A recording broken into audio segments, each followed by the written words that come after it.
Muito bem, estamos de volta. Neste segundo bloco nós vamos falar aí, dando continuidade à aplicação da pena. Fechando então o nosso conteúdo, nós vamos falar das atenuantes e das agravantes. Você bem se lembra, e também vamos falar das diminuições e causas de aumento de pena, tá? Então, dando continuidade ao nosso estudo, vocês viram no bloco anterior que nós falamos da pena base. Então, vocês viram que nós temos as circunstâncias que são judiciais e que elas devem ser favoráveis, né? Lembrando aqui o seguinte, professora, elas devem ser favoráveis. Nós temos 8 elementos, né? Falamos lá especialmente da culpabilidade, dos antecedentes, das circunstâncias, dos motivos, do comportamento da vítima. E aí vocês viram que a gente vai chegar então nessa pena base, tá? Então agora nós vamos falar um pouquinho sobre as causas atenuantes, sobre as causas agravantes e vamos fechar esse nosso encontro tratando um pouco sobre as causas de diminuição e de aumento de pena, tá? Lembrando aqui que essa aula ela é destinada aos alunos da Universidade de São Judas, aqui do campus Moca, meus alunos que nós estamos então enfrentando, não é? Essa pandemia, e a universidade então trouxe outras ferramentas para que nós possamos estar junto a vocês, evitando o prejuízo pedagógico, tá bom? Então, só esclarecendo rapidamente. Então, dando continuidade aos nossos estudos, só aqui vou colocar primeiro as atenuantes, tá? Eu quero que você pegue o seu artigo 65 do Código Penal. Vocês se lembram que nós já então falamos sobre a pena base, não é? Falamos sobre a pena base, vocês viram que nós vamos levar em consideração as circunstâncias judiciais e vamos então partir para a segunda fase de fixação da pena, tá? Então, só esclarecendo aqui algumas coisinhas. Prof, quando a gente fala de pena base, eu já sei como eu calculo, mas o que são essas atenuantes? Primeira coisa que eu quero que vocês saibam. Se eu tô falando que atenua, primeiro, né, nós vamos ter que tratar são circunstâncias que sempre fazem com que a pena seja de alguma forma amenizada, tá? Mas como nós vamos falar, professora, como que a gente sabe aí que essa pena tem que ser amenizada, né? Como que eu sei que essa pena tem que ser, eu vou falar assim, amortizada, né? Você sabe que atenuante, se ele chegou no mínimo, né? Então se ele tem um atenuante, o sujeito já tem uma pena no mínimo legal, professora. A pena dele pode ficar menor, né, que o mínimo legal. Então eu quero que você já anote aí que nós temos uma súmula, que é a súmula 231 do STJ, que ela fala que quando nós tivermos uma circunstância que atenua, mas o sujeito já tiver tido a pena no mínimo legal, ela não poderá ficar aquém do mínimo, tá? Vejam que não é o que eu concordo, mas é, de alguma maneira, o que prevalece dentro do nosso preceito sumulado, tá? Pois vamos falar então, prof, o que eu vou atenuar, como eu vou atenuar essa pena? Então, pegando o artigo 65, nós vamos ter aqui algumas circunstâncias, né? Você está dando aí para vocês verem direitinho? Se o sujeito, então imaginem o seguinte, tá? A primeira coisa que eu visualizo quando eu vou, de alguma forma, defender alguém, é fazer a análise e olhar a idade desse sujeito. E você grava bem desde logo. Por quê? Porque a idade vai influenciar em algumas outras situações aqui no nosso ordenamento pátrio, tá? Especialmente quando nós chegarmos no final do semestre, nós vamos analisar a idade e vai interferir também nas causas extintivas da punibilidade, tá bom? Então, primeira coisa, ó, o meliante, ele tinha 21 anos, ou na verdade 20 anos na data do fato. e ele tinha mais de 70 na data da sentença. Ah, professora, então nesse caso aqui, ó, estou na segunda fase, certo? Eu tenho atenuantes e agravantes. Vocês se lembram disso que nós falamos no bloco anterior? Atenuantes e agravantes, certo? Certo. E, já que falamos da primeira, ó, aí eu quero que vocês saibam o seguinte, se ele teve uma penazinha aqui elevada aquém do mínimo legal, nós vamos então abater essa pena caso ele tenha alguma circunstância que nós vamos chamar de atenuante genérica aqui, tá? Então, se ele tiver menos de 70 na data da sentença, na verdade, mais 70 na data da sentença e menos de 21 na data do fato, o que nós vamos ter aqui, Nós vamos então falar das causas atenuantes de pena, tá? Outra coisa que nós vamos falar aqui que são importantes. Vocês se lembram que nós tínhamos e temos, lá no artigo 21 do Código Penal, o erro de proibição. Temos ou não temos? Professor, o que é o erro de proibição? Vou falar rapidinho, senão eu fico também, né? O erro de proibição, você sabe que o sujeito, ele se equivoca a respeito da ilicitude do que ele faz. E você bem sabe que se isso acontece de forma inevitável, vai ser causa de isenção de pena. Só que você também sabe, você se lembra, que quando ele tem, né, o preceito de ser evitável, o Estado vai considerar para diminuir a pena. Professor, o que você está falando aqui, nós também vamos levar em consideração o sujeito que de alguma forma desconhece o preceito normativo, embora o artigo 21 diga para nós que o desconhecimento da lei é inexcusável, tá? Seguindo aí, tô aqui escrevendo achando que vocês estão vendo na tela. Professor, o sujeito agiu, ó, com um motivo de relevante valor social ou moral. O que eu só quero que vocês tomem cuidado? Nós temos, por exemplo, tá? Então vocês vão começar a olhar aqui várias coisas que nós vamos encontrar durante aí a nossa fixação normativa, tá? Então, cuidado, porque especialmente quando a gente fala aí, por exemplo, né, de relevante valor social ou moral, lá no artigo 121, no parágrafo 1º, o que vai acontecer, prof? Ele também tem lá uma circunstância onde nós vamos ter a questão de trabalhar essa questão do relevante valor moral e social. Então, por exemplo, né, se eu furtei um ladrão que tinha furtado o meu anel, né, nós vamos perceber que é um relevante valor moral. Ah, professor, eu não posso furtar nada, né? Mas vai ser um valor que de alguma forma tem relevância moralmente para mim. Ah, professora, mas e se o cara matar? Se o cara matar, nós vamos ver que ele tem diminuição, né, dessa pena. Então, cuidado aí, porque a gente tem circunstâncias que estão colocadas, né, dentro de outras figuras normativas, tá? Olha só, vocês se lembram do arrependimento posterior?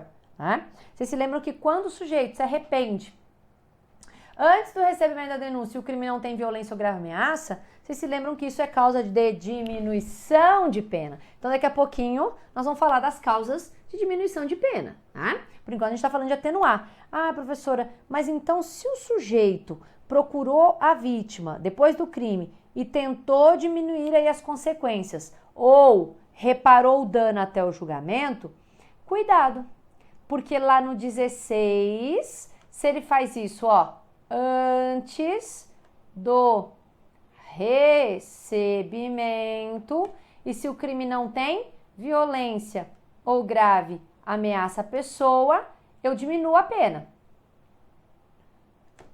Mas se foi até o julgamento, o crime tem violência, ele reparou de alguma forma o dano, nós vamos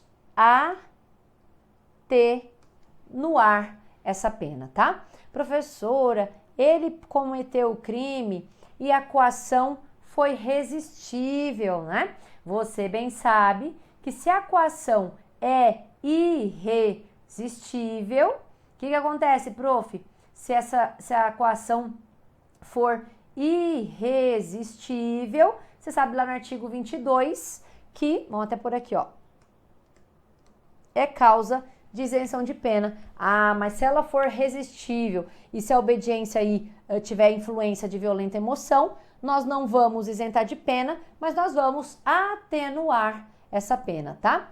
Olha só, e se o sujeito confessa, professora? Ele é um réu confesso, né? Ele confessou aí a prática da manobra criminosa. Isso também, e gravem bem isso, tá? Porque daqui a pouco nós vamos falar da reincidência e fechar essa nossa aula. Só dizendo para vocês que essa confissão espontânea, ela vai trazer pra gente uma atenuante importantíssima dentro da fixação normativa, tá? Professora, eu também tenho várias outras atenuantes que são consideradas para nós inominadas e eu tenho também atenuantes que são colocadas em leis esparsas, tá? Então a gente chama aí de atenuante genérica. E aí conversando com várias pessoas, né? Cada crime vai ter a possibilidade do Estado entender que, mesmo o sujeito não tendo agido com causas que diminuam, causas que atenuam, causas que beneficiam, dependendo da forma como ele pratica esse crime, o Estado vai entender que nós devamos, então, trazer uma circunstância atenuante dessa pena, tá? Agora, prof, e as circunstâncias agravantes? Estou voltando aqui para a gente começar. As circunstâncias, se eu falo que agrava, vai prejudicar, né? Então, aqui, prejudicar em que sentido? Nós vamos aumentar quanto? O que vai prejudicar? Então, primeiro, eu quero que você pegue o seu artigo 61 lá do Código Penal, tá? Então, falamos um pouquinho aí de atenuante e agravante e vamos falar um pouco sobre as causas que agravam a pena, tá? Professora, nessa questão de agravar, né? O sujeito tem várias agravantes, então cuidado, porque eu não posso sair, né, qualificando duas vezes, eu não posso, né, quando a gente fala aí do cálculo de agravantes e atenuantes, o que é importante que a gente saiba? É uma questão problemática, tem muita dificuldade aqui para nós, né?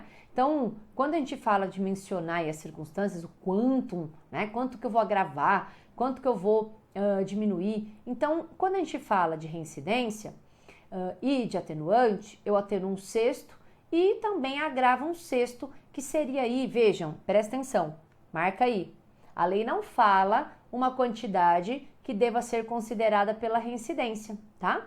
Mas o STJ entende aí que, mesmo que a lei não fixe um parâmetro específico, né, o magistrado tem que se pautar pelo princípio da razoabilidade, né? Então, ele não pode dar as circunstâncias agravantes mais expressão quantitativa que as próprias causas de aumento. Por quê, prof? Porque nós vamos ver aí que nós temos, e vocês vão aprender, né, onde vai entrar para nós as causas de aumento e diminuição. Então, via de regra, quando ele agrava e quando ele atenua, deve então ser levado em consideração um sexto dessa pena, tá? Então, cuidado, porque em face aí de uma circunstância agravante, não pode ser reduzida aí, obviamente, na verdade, aumentada mais de um sexto, tá? Isso é um parâmetro trazido pelas nossas doutrinas e nossas jurisprudências, tá? Então, na verdade, entende-se que o magistrado deveria adotar, a fração de um sexto, e marca no seu caderno, como limite máximo para o aumento em virtude das agravantes, tá? Porque ela não tem aí um maior impacto na dosimetria do que tem ou que deve ter as causas que aumentam, tá bom? Prof, cuidado, porque também, em outro sentido, nós vamos utilizar um limite mínimo de um sexto das majorantes e minorantes, tá? Então, cuidado aí, porque nós vamos ter entendimentos colocando em máximo, mínimo, enfim. E aí nós precisamos saber em que lado que nós estamos para ver o que a gente coloca aí dentro dessas circunstâncias, tá? Então, só uma outra coisa. Prof, se eu tiver atenuantes e agravantes, né? Então, obviamente que a gente vai trazer aí uma compensação, tá? Então, tendo aí causas que atenuam e causas que agravam, nós vamos então fazer aí um abatimento, tá? Dentro dessas circunstâncias, tá? Mas vamos falar um pouquinho sobre a reincidência. Professora, no decorrer nós vamos adotando, nós vamos falando dessa questão da reincidência. Aonde que está a reincidência? Lá no artigo 63, ele fala que o sujeito, vejam, reincidir é cometer novamente. O nosso legislador, ele não se preocupou com qualquer reincidência, entende? Ele se preocupou com fazer novamente, mas dentro de um lapso temporal, e fazer novamente figuras específicas, porque algumas ele nem vai considerar como sendo reincidência, tá? Então, quais são essas figuras, professora? Qual é o prazo, né? Tem prazo para eu considerar reincidente, para que eu possa, então, entender que isso agrava a pena? Por exemplo, se o sujeito comete um crime, esse crime transita em julgado, e ele comete um novo crime, e esse novo crime acontece dentro do prazo, por 5 dias, de 5 anos, esse réu vai ser considerado reincidente. Por quê, prof? Porque lá no artigo 64, ele fala que não vai ser considerado reincidente se ele fez isso num tempo superior a 5 anos. Então, se ele cometeu um novo crime, aqui ó, transitou em julgado, ele cometeu um novo crime no prazo de 6 anos, ele é considerado primário. Só que eu fiz uma pergunta para vocês, né, que vocês vão me responder aí na sequência, se eu posso considerar isso como um mau antecedente. Então, prof, reincidente ele não é, ele é primário.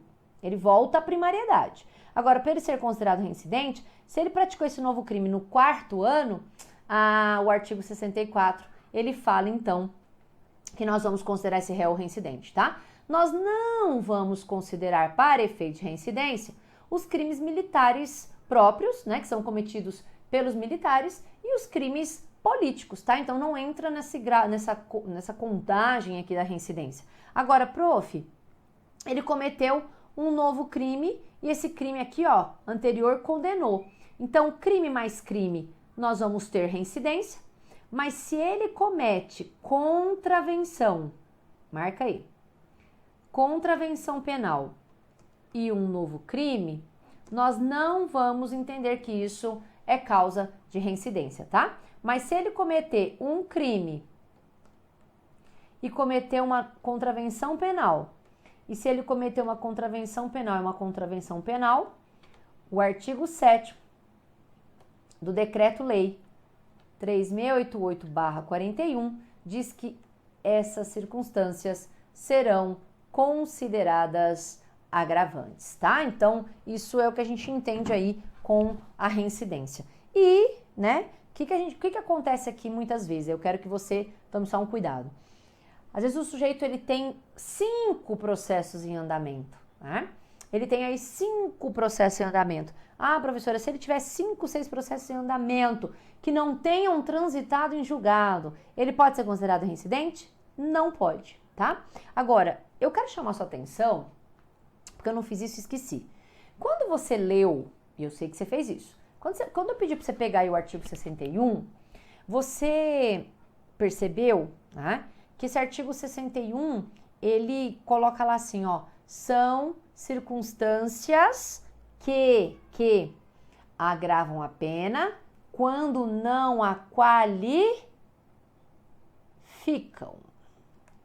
E aí, eu vou chamar sua atenção para algumas coisas, tá?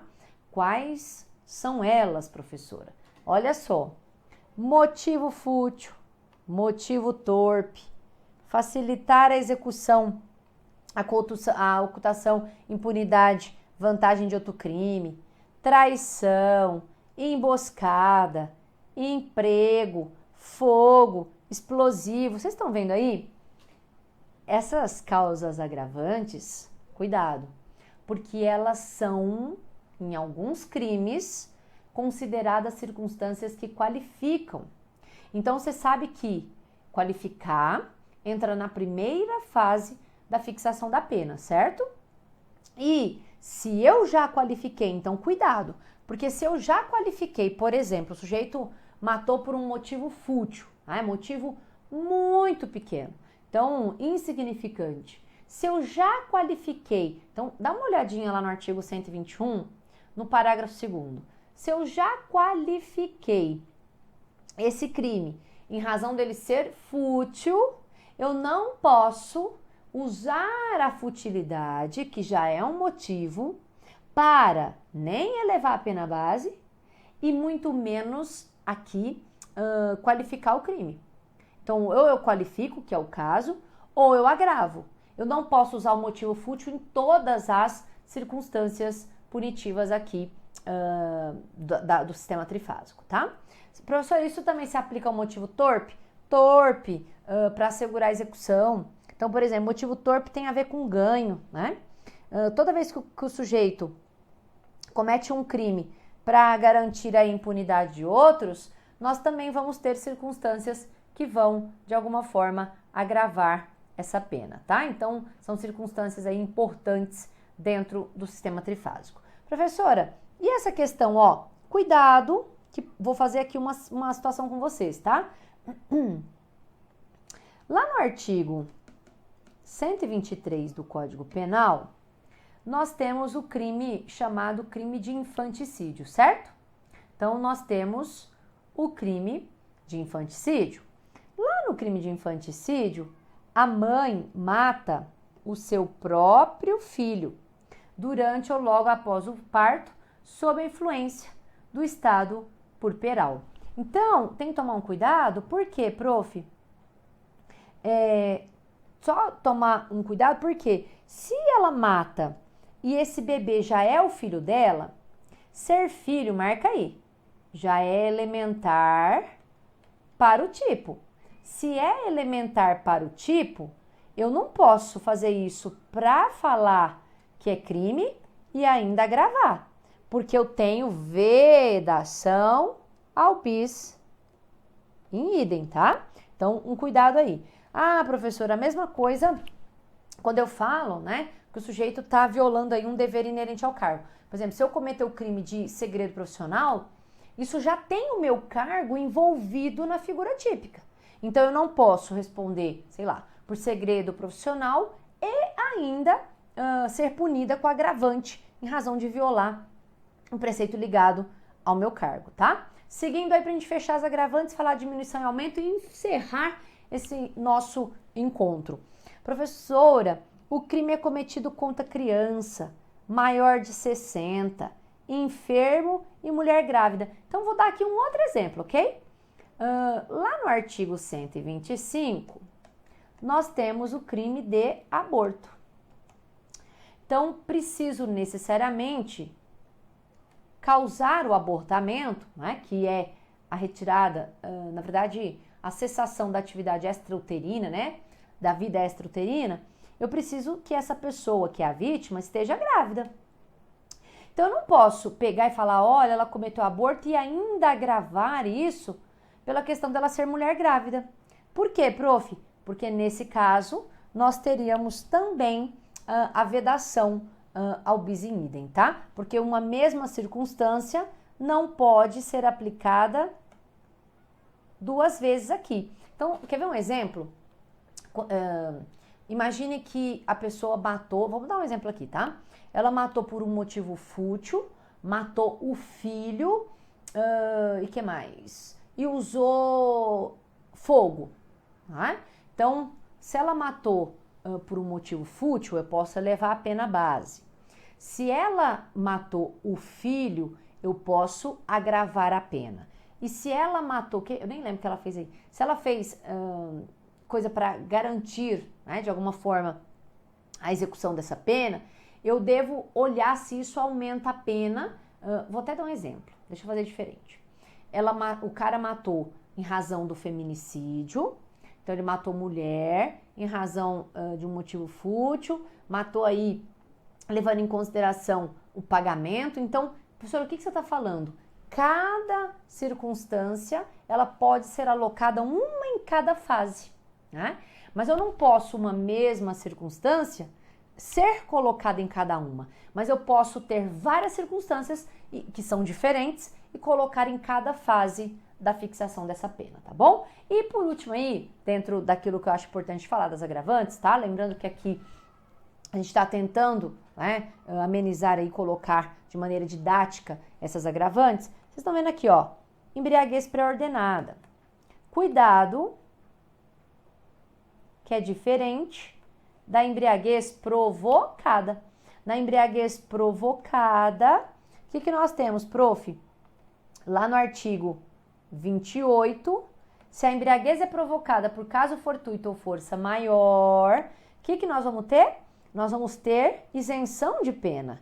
Agora, se ele se coloca nessa circunstância para matar, por exemplo, enfim, para roubar, para matar, essa embriaguez pré-ordenada, ela vai ser o quê, prof?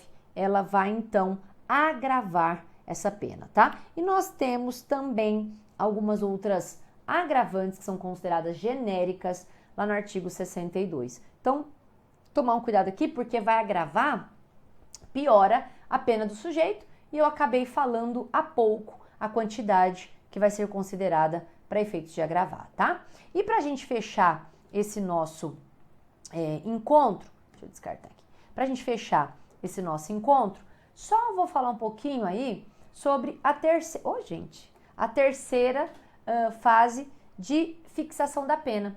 Então, nós temos, presta atenção, tá? Nós temos causas de aumento genéricas e causas de diminuição genéricas, e nós temos também aqui algumas circunstâncias que são consideradas para nós especiais. Então, professora, genéricas ou gerais. Exemplo, tá?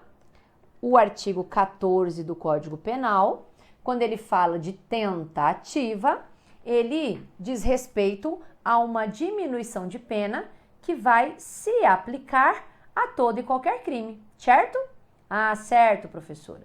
Agora, cuidado, né? Porque quando a gente fala aí de, principalmente questão genérica, eu falei diminuição, mas também tem aumento, né? Então, aqui, por exemplo, o 16 diminui de forma genérica, né? O que mais? Então, se aplicam a todo e qualquer crime. Só que nós temos diminuição e aumento colocadas também em cada crime. Então, por exemplo, tá? No crime de roubo, se você pegar lá o artigo 157, você vai ver o seguinte, ó, você vai ver aumento de pena com explosivo, aumento de pena se ele usa arma de fogo, dobra a pena se é de uso restrito. Então, isso são circunstâncias que aumentam a pena na forma especial, ou seja, para cada crime em específico, tá? Então, nós vamos ter várias causas de diminuição e de aumento que são colocadas na parte geral, que vai se aplicar a todo e qualquer crime na parte especial. E temos na parte especial causas de diminuição e de aumento. Então, por exemplo, no homicídio, se o sujeito mata, né, por circunstância de privilégio, porque ele estava impelido por um relevante valor moral social, isso faz com que haja uma diminuição de pena na parte especial. Anota aí no seu caderno. Se eu tiver uma diminuição de pena na parte geral e uma diminuição de pena na parte especial, nós podemos fazer as duas diminuições, ok? Mas isso não pode acontecer se nós tivermos causas de aumento no mesmo dispositivo. Então, um exemplo, tá? O sujeito roubou com concurso de pessoas, que aumenta a pena de 1/3 até metade, e ele ainda usou arma de fogo. Ah, professora, usar arma de fogo são 2/3. Ele vai aumentar 1/3 do concurso mais 2/3 da arma? Não, porque quando as causas aí, ó, de aumento ou diminuição estiverem dentro da parte especial, eu só posso fazer uma diminuição, que é a menor, e fazer um aumento, que é a maior, tá?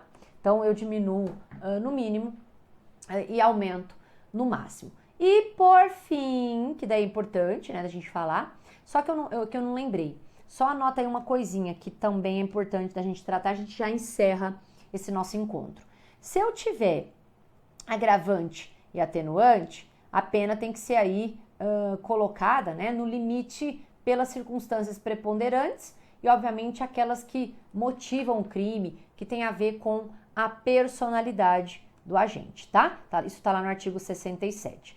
E no 68, parágrafo único, ele fala isso que eu acabei de dizer para vocês, ó.